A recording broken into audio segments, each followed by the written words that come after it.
Attention, you're listening to The Todd Huff Show, America's home for conservative, not bitter talk and education. Be advised, the content of this program has been documented to prevent and even cure liberalism, and listening may cause you to lean to the right.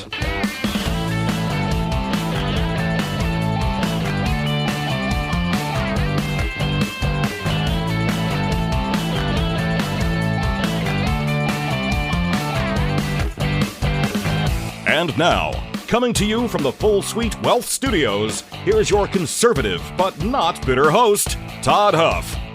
All right, my friends, I hope you had a wonderful 250th Independence Day celebration. I know I did. I also know that the radical left has not. It's amazing to me. It is amazing to me how they choose to view this country, how they choose to look at the blessings that we have here, how they ignore what most people have had to deal with throughout history.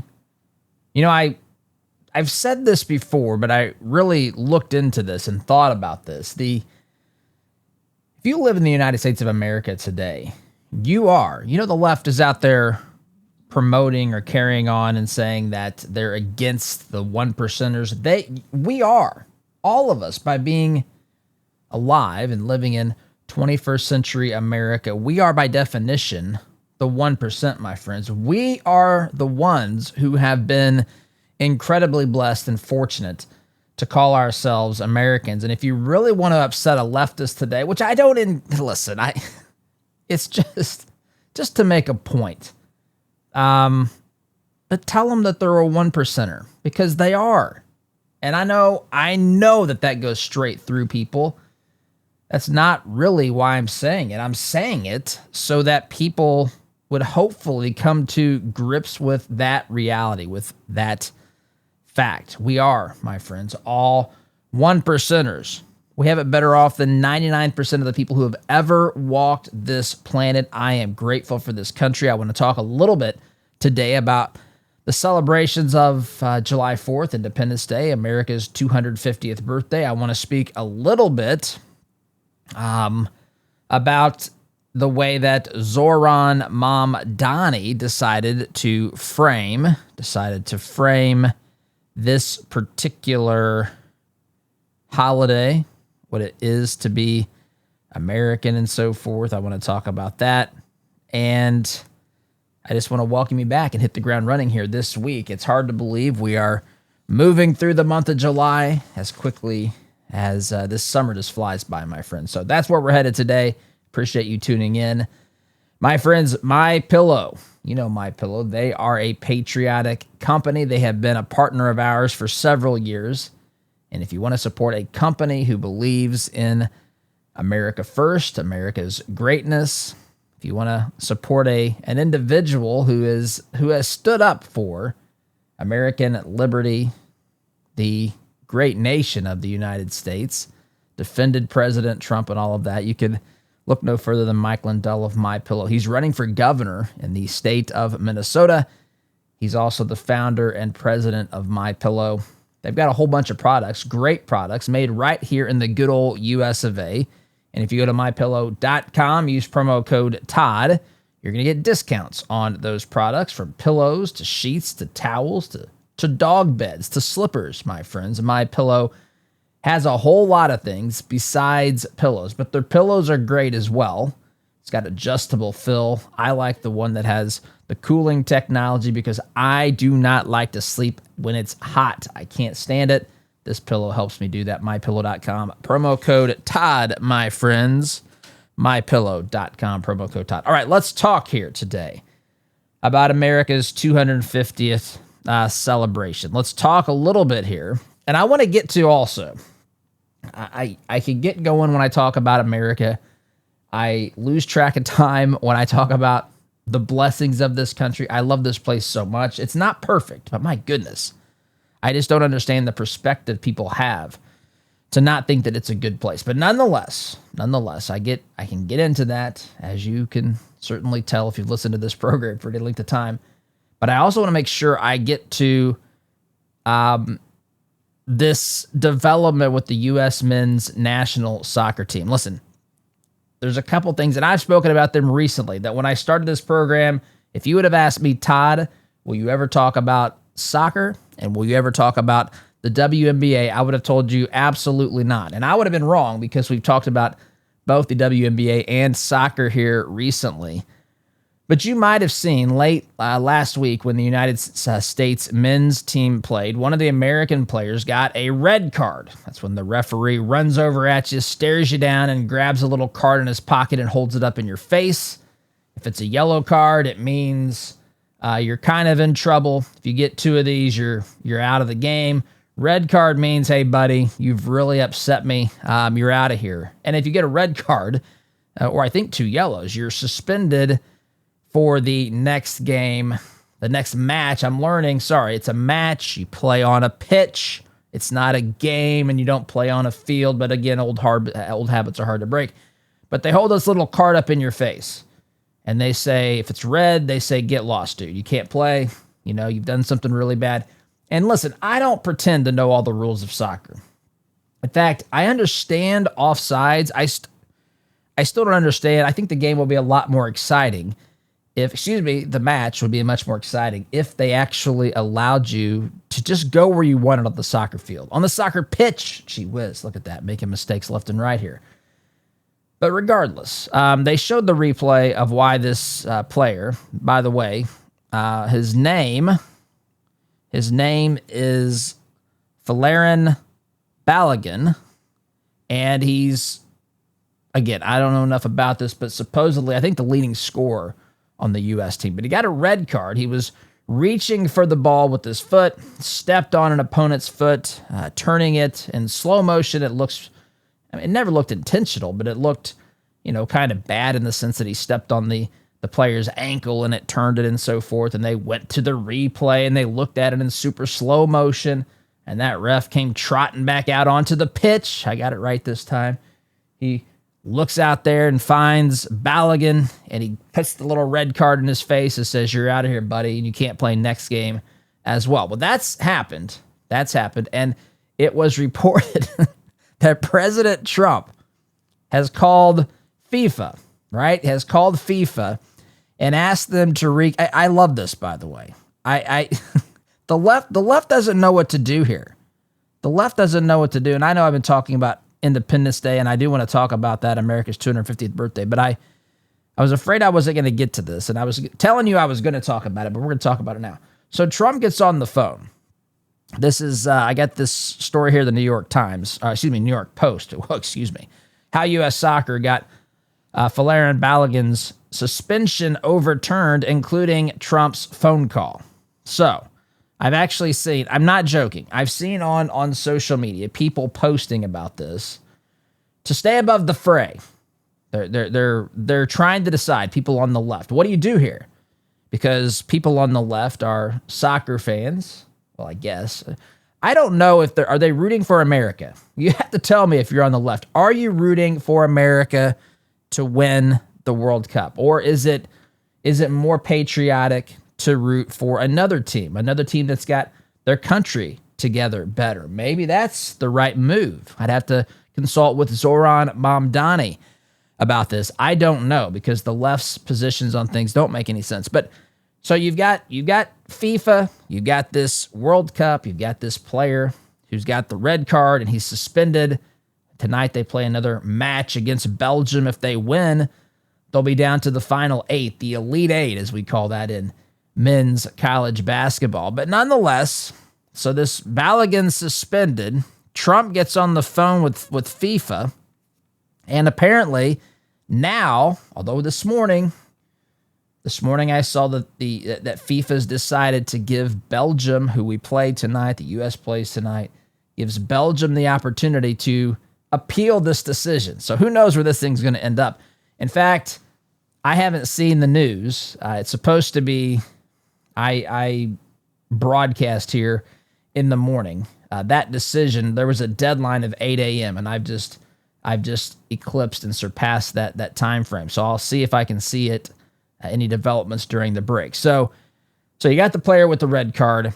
A lot of people were upset at this. A lot of people think that it wasn't fair. It doesn't seem reasonable to me, but I'm not a soccer guy, and most of what happens in soccer doesn't look reasonable to me anyway. So I'm not the guy to ask, but all the people who seem to know about soccer think that it was not a red card. This is blown out of proportion. The leading scorer is not going to be allowed to play. So Trump gets on the phone. I'm going to read from this article here, New York Post. At the end of the day, a day before the most significant match in U.S. men's soccer history, justice was served. Folarin Balogun, the dynamic U.S. striker who's scored a goal in each of the 3 matches he's played in this World Cup, will play against Belgium in Monday's massive round of 16 showdown. FIFA lifted the highly controversial one-game ban Sunday. That would have been yesterday, July 5th. That would have been in the wake of America's 250th celebrations. In fact, many people were still celebrating yesterday, and I don't blame you if you were. But it says FIFA lifted the highly controversial one-game ban that would have prevented Balogun from playing against Belgium. He had received a straight red card for accidentally stepping on the right ankle of Bosnia-Herzegovina's defender. Don't ask me how to explain that or to say that name in Wednesday's round of 32 match. With no evidence of intent by Balogun to harm the Bosnian-Herzegovina player, and the match referee not even issuing a yellow card in real time before the VAR. That's the replay assistant technology stuff. Before that intervened to send him off, justice was served. The Post has learned exclusively that this justice was served. Listen to this. I love this. When I saw this, I saw a Truth Social post, Trump's Truth Social post, if I can get that out. I saw this yesterday, and it said, basically, thanks to FIFA for making the right decision. And I was talking with my wife about this, and I said, I wouldn't be surprised if Trump was involved in this. She kind of gave me a look like, what are you talking about? I said, well, this is the kind of stuff Trump gets involved in. I don't know. It hadn't been reported yet. But now the New York Post says that it has learned that the justice was served after U.S. Soccer threatened legal action against FIFA for incorrectly applying its video assistant referee process. That's what VAR stands for. So it continues here. A source with intimate knowledge of the process told the Post on Sunday that despite FIFA's rules that a case such as Balogun's cannot be appealed, a group that was led by U.S. Soccer CEO J.T. Batson and COO Dan Helfrich fought the ruling based on VAR having been applied incorrectly. They immediately put this process into motion Wednesday night after the U.S. defeated Bosnia. The source said U.S. Soccer attorneys were involved, as were White House attorneys. And this went as high up as President Donald Trump, who reached out to FIFA President Gianni Infantino, if that's correct. Infantino told Trump it was a matter which was already under review by FIFA's disciplinary committee for an independent committee. It was the disciplinary committee that ultimately overruled the ban. So it was overruled in part by Donald Trump's involvement. So I've seen, even since that was announced yesterday, I've seen people on the left saying that, we got to be above the fray here. We can't let the president of the United States get involved with the U.S. men's national team, the World Cup that's hosted here. I mean, this is a story that kind of writes itself, right? On the day after America's 250th birthday, President Trump, the most pro-American president in modern history, steps in to get reinstated America's best player for the World Cup, which of course America's considered an underdog to win this thing, but they're still in it. It's still a long shot, but it's worth cheering. Listen, I'm not even a soccer fan, and I want to see the United States win, but these leftists, they have a different view. Trump's out there cheering them on, cheering on America, celebrating America. They can't have that. They don't like that. Now Trump's involved here, so they've actually been circling the wagons, metaphorically, on social media to decide where do we fall here? Are we still rooting for the United States men's team to win the World Cup? Or are we now rooting against them since Trump is president? What do we do now since President Trump is involved in this particular instance? Does that make us want the player to sit out?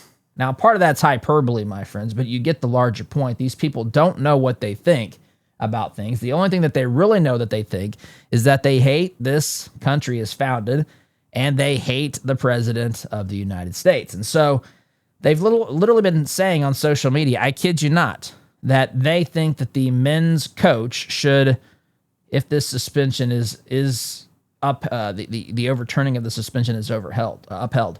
They think that the men's coach, some of these leftists out there, I kid you not, they say that the team should choose to not play him in the first half to kind of stay above the fray here. We don't want this. This looks bad. This is hosted in America. The championship's going to be in Los Angeles, right? And so we need to make sure that we don't get into the fray here. We stay above the fray. So we should bench our player. I kid you not, I've seen this, and people are agreeing with this. Why?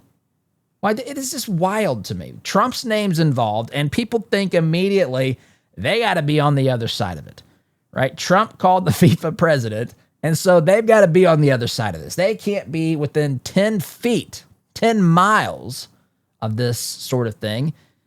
And so maybe the team should just drop out since Trump's made the phone call. I mean, the way that these people react, I wouldn't be surprised if that's down their list of how to respond to this. So, but I'm here for this. First of all, even though I'm not a huge soccer fan, I know some of you are, many of you are, I will tell you this, I do like it more than I used to. I did used to consider it only slightly more appealing to watch than watching paint dry. Now it's something that I've actually watched a couple of these games, matches, whatever. And I will watch America tonight. I think I would watch America play anything, and I'm going to root for America. I just don't know if these leftists are going to be joining me. If you're a leftist, are you going to be rooting for, cheering for the United States, especially if Trump is involved in getting the star or one of the star players reinstated, as it has been reported here by the New York Post? How do you reconcile all this? You're just going to root for Belgium? I think this is fantastic, my friends. I wanted to get to that because I knew when I start talking about what happened over the weekend with these celebrations, and I've got Zohran Mamdani out there as well saying some things, I knew I wouldn't get to this. So I just wanted to get to that. I wanted to share that with you. As we approach the break here in a few minutes, I'm going to see what the latest status is, because as of right now, what I know is that this suspension has been overturned, but FIFA had apparently given Belgium an opportunity to challenge or to appeal this decision, which they had until 8 a.m., which we've just eclipsed that a short time ago. So I will take a look and see if they appealed or not. But that being said, I'm going to pause here. We're going to shift gears here. We're going to talk about the wake of what happened over the weekend. And we'll get to that, my friends, here in just a moment. But if you're dealing with discomfort, or if you're just tired of living off of prescription medications and managing those side effects, friends, you're not alone. A lot of folks are looking for something natural they can trust.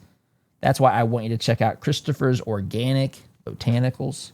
They are a family-run, natural kratom company rooted in truth, tradition, and transparency. They partner directly with farmers in Indonesia. They lab test everything before it ever reaches your hands. There's no hype, no synthetics, no funny business, my friends. Just the real thing done right. Real kratom is tested. It's responsibly sourced.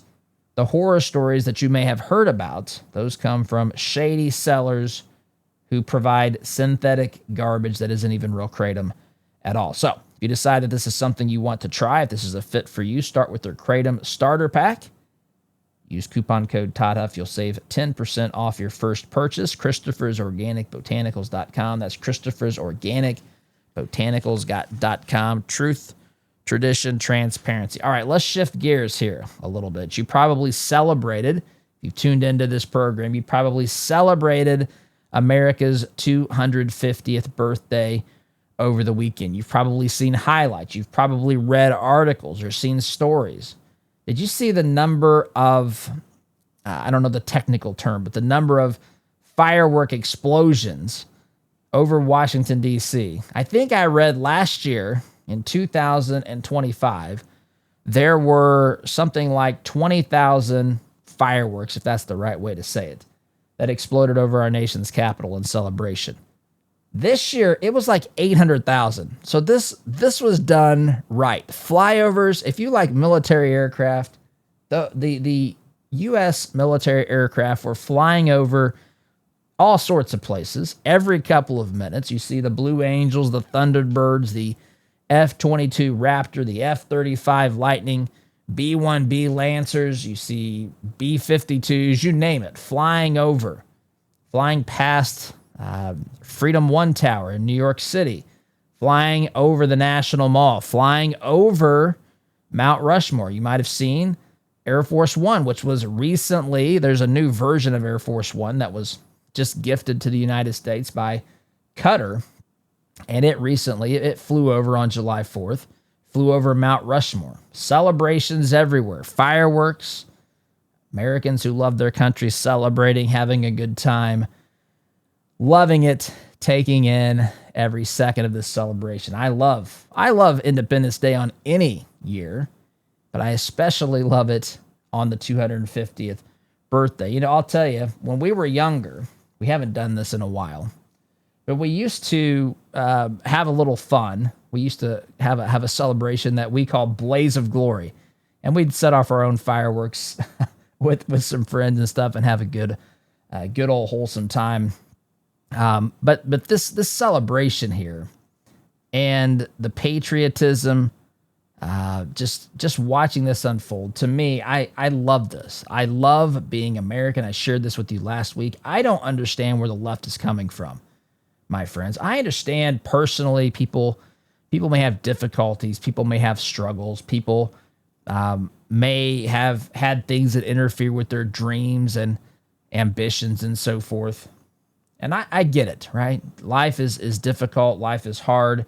Sometimes dreams change. I've had my share of difficulty and challenges here on this, even on this program. But this country is not to blame for any of those things. And I don't understand it. But I've got a clip, and I want to set this up as we go to timeout here. But I've got a clip that I want to play of Zohran Mamdani, the communist mayor of New York City, talking about America. And I just want to play a bit of that after the break and compare and contrast what I think, what President Trump thinks, what you think, compared to what he's out there saying about this great nation. But I've got to take a break. We'll do that when we get back. My friends, sit tight. You're listening to Conservative, Not Bitter Talk. I'm your host, Todd Huff. Back in just a minute.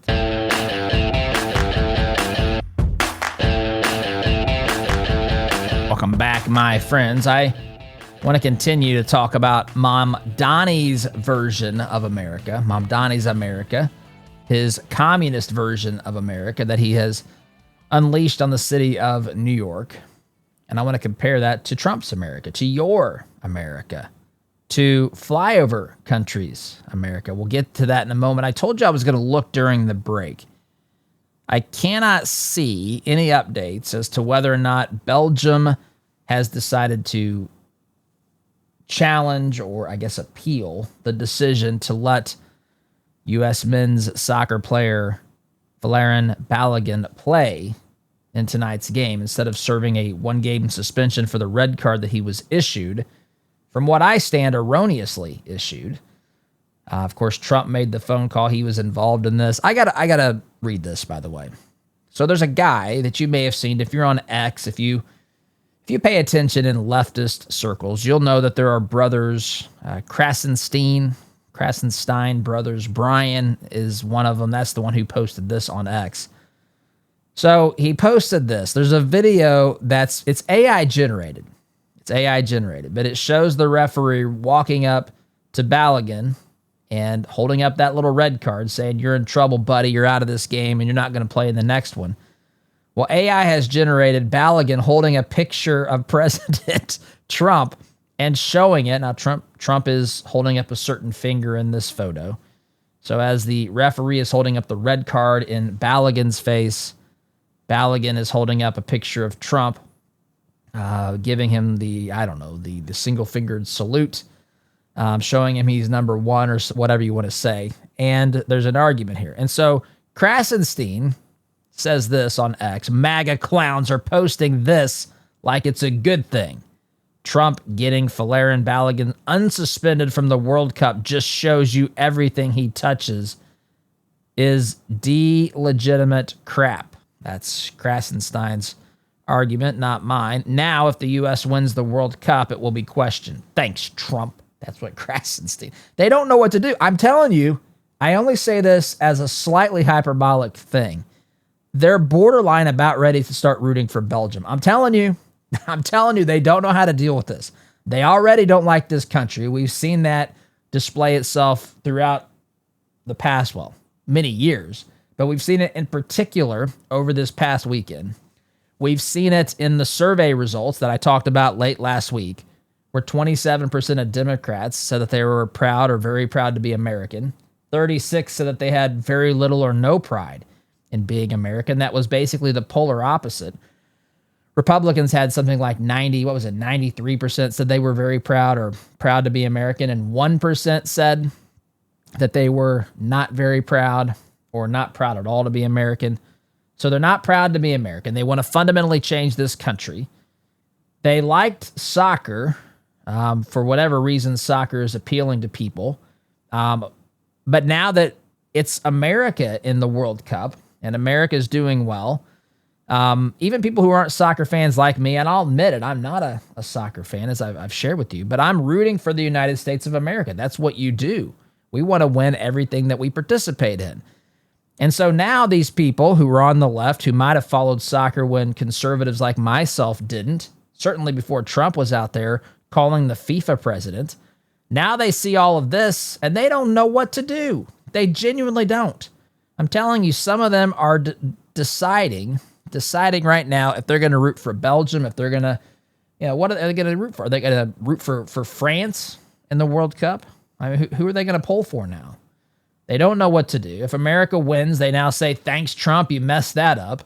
It's just remarkable how these folks think and behave. Never mind the fact that this decision to give him the red card to begin with was apparently, from all that I can read and understand, was completely the wrong thing to begin with. How about that for starters? Why can't the left ever be happy with that? Why can't they say, you know what, the outcome of this entire thing is what should have happened at the beginning. He shouldn't have been suspended for this game. Instead, they're now rooting against one of the star players to not play because Trump lobbied to get him to play. It's just so backward and bizarre to me. I've said on this program for a long time, in the minds of the radical left, whenever something hits the news headlines, something is talked about in the media, you've got 0.2 seconds to decide which side you're on. And basically how you're supposed to make that decision is, what is the race, gender, ethnicity, sexual orientation, the pronouns of the person who's on one side of the story, and what are the factors for the person who's on the other side of the story? Who's the Democrat, who's the Republican? And it's basically as easy as that. You decide based upon superficialities. You don't look at actually what happened here. What's wrong with the president calling and saying, hey, these rules aren't being enforced. I think you should reconsider. Trump has no authority over them. This phone call may not have had anything to do with it. Sounds like they were already investigating, but it doesn't matter to the left. Trump's involved, so therefore they are against it. I think it's fantastic to watch this stuff unfold. And they're confused. They don't know what to do now. Which side are they on? Are we even rooting for America? They don't know. I know who I root for, but they certainly don't. I want to play this clip from Zohran Mamdani and his version of America here in just a moment. But friends, are you tired of spending your hard-earned money at businesses that turn around and support leftist candidates and leftist causes? Well, that's exactly why we created Freedom Marketplace. It is a free searchable directory of businesses that share your conservative values. Businesses that have vowed not to support leftist candidates, leftist causes.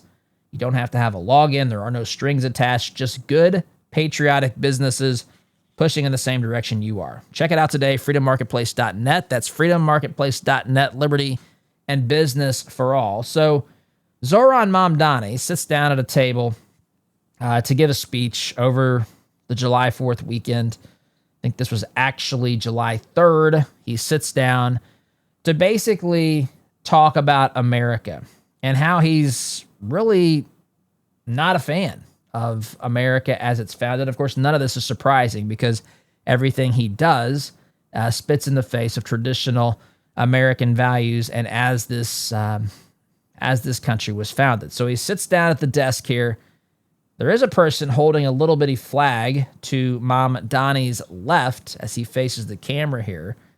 But he's going to try to gaslight us on what the United States of America is. And as you listen to part of this, I just want you to compare and contrast Mamdani's America with President Trump's America, with your America, with Flyover America's version of America, with the Founding Fathers' version of America. Does this sound anything like those things? There is a term so often used to describe our nation and those who have shaped it. American exceptionalism. Yes. American exceptionalism, the conventional wisdom tells us, makes our freedom a little more free, is how we dug the Erie Canal and irrigated the West, is why children in faraway lands grow up dreaming of one day moving here. And yet the irony is that the story of America has so often been written by those who were told by others with power and influence and wealth that they were anything but exceptional. Freeze. Listen, I'm not saying there's not jerks out there. I'm not saying that there aren't people who mistreat other people of all political affiliations, all races, all ethnicities, all this stuff. But this is a fundamental misunderstanding of American exceptionalism. You know, it's so interesting to me when you look at this country. And I remember I used to listen to Rush talk about American exceptionalism. And one of the places he would often land is something that I say a version of here on this program today as well. We in this country are not exceptional because we have some superiority, meaning we're not genetically better than other countries. We don't have the exclusive ability to be exceptional. This country is exceptional because we embraced ideas that unleashed the human spirit, that gave the human spirit the opportunity to be exceptional. And the amount of history one has to overlook, the amount of facts that a person has to just gloss over and pay no attention to in order to come to the conclusion here that's arrived at by communist New York City Mayor Zohran Mamdani. To come to this conclusion is just totally ignoring reality. The number of first-generation millionaires, the percentage of people who are millionaires who are first-generation, I don't have the current data, but I remember listening to Dave Ramsey talk about this. I remember listening, I think, to Rush talk about this. It's in the 90%, meaning that 9 out of 10 people, roughly, and maybe the data is a little bit different today, I don't know, but 9 out of 10 people who are millionaires in America today are first-generation millionaires. The number of people who climb, again, I don't like to look at the world through the lens of classes and socioeconomic groups and that sort of thing, but even if we do, the opportunity that people have to move between groups, to have times in their lives when they are quite prosperous, to have times in their lives where they might suffer, whatever, it's amazing to me how they want to overlook these things and ignore reality. And this is not the place that Zohran Mamdani tells us it is. I'm out of time in this segment. I've got to take a quick time out, my friends. Sit tight. You're listening here to the home of conservative, not bitter talk. I'm your host, Todd Huff, back here in mere moments.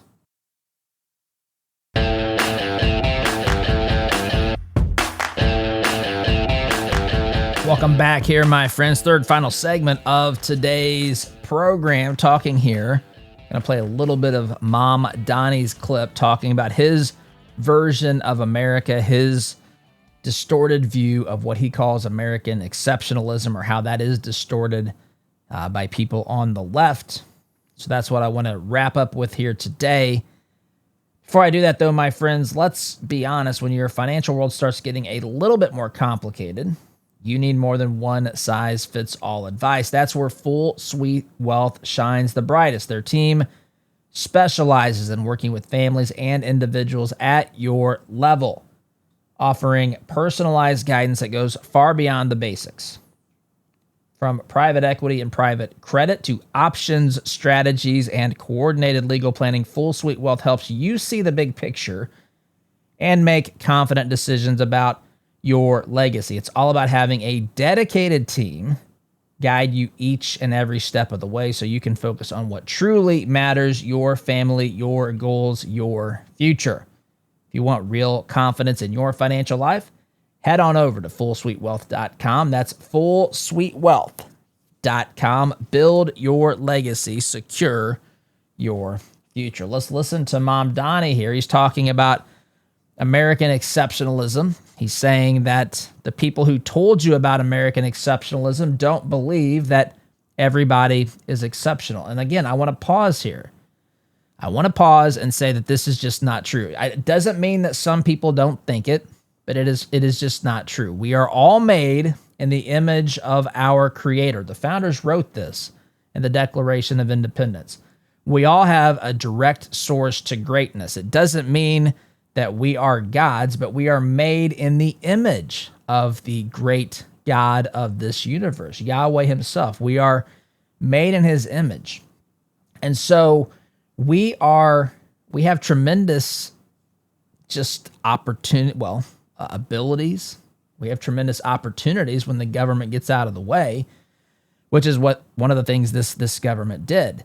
But we are exceptional because we're made in his image. And what allows us to put that exceptionalism to work is, again, things that provide for opportunity and freedom to flourish. And that's what we've had. But that's not the world according to the left and according to communist Mayor Zohran Mamdani. For generation after generation, we have been told that when the world has sent its people to our shores, it has not sent its best.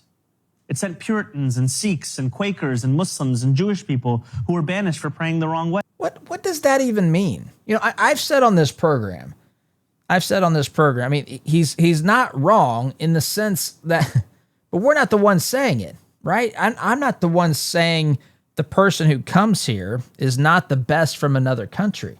I'm challenging what the definition of the best is, just like, by the way, how today being the best means that you're in tune with the liberal propaganda that's out there.